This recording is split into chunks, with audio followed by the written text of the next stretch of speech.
President Rouhani, as you've seen reported in the press, will be visiting Switzerland and Austria as part of their ongoing efforts to work with the Europeans. It is interesting that he will be traveling to Vienna.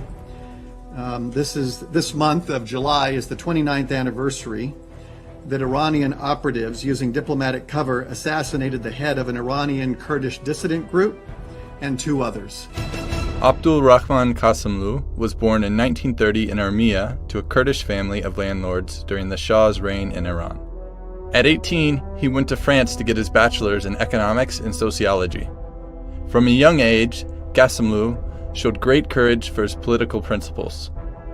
In Paris, he organized protests and spoke out against the Shah's increasing autocratic behavior. As a result of pressure from the Iranian embassy, Ghassemlou was forced to continue his education in Prague. He was a leading Kurdish academic of his time. His PhD dissertation, Kurdistan and the Kurds, was published in 1962 and translated into many languages. It is the primary source of their geography and history. Ghassemlou garnered international respect in 1968 as a professor of economics at Charles University in Prague, condemning the Soviet invasion of Czechoslovakia. Ghassemlou believed that any ideology, including socialism, cannot and should not be promoted through military means. He paid the cost for his intellectual stance against the Soviet invasion when he was expelled from Prague. In 1971, Ghassemlou became the president of the Kurdistan Democratic Party of Iran and reorganized it. 8 years later, he and his party members returned to Iranian Kurdistan.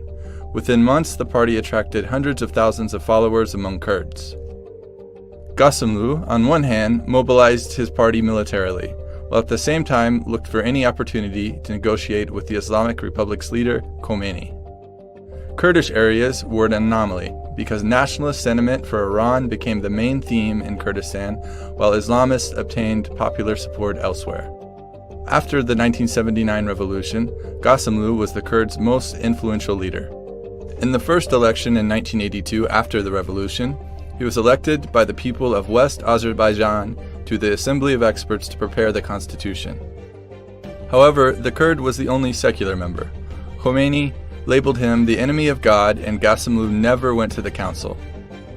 As the Iranian regime was not ready to provide the Kurds with any type of autonomy, a deadly struggle began between Iranian Peshmerga forces and Iran's IRGC.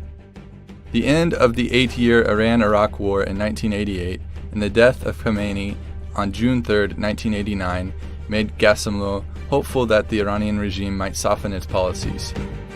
His aide and an Iraqi professor acting as a mediator went to Austria to negotiate in late 1988 and early 1989. But on July 13, 1989, Ghassemlou was assassinated by suspected Iranian operatives in Vienna. Mohammad Jafar Saurarudi, an Iranian representative, was wounded in the shooting and hospitalized. The Iranian government pressured Austria to return the Iranian representatives freely.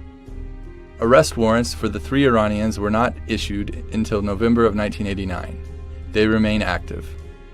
Saurarudi is now the head of the Office of the Speaker of Iranian Parliament, Ali Larijani. The future may reveal more about the Ghassemlou assassination case and the role Austria played. What is clear is that Ghassemlou's struggle has remained in the minds of Kurds across the world.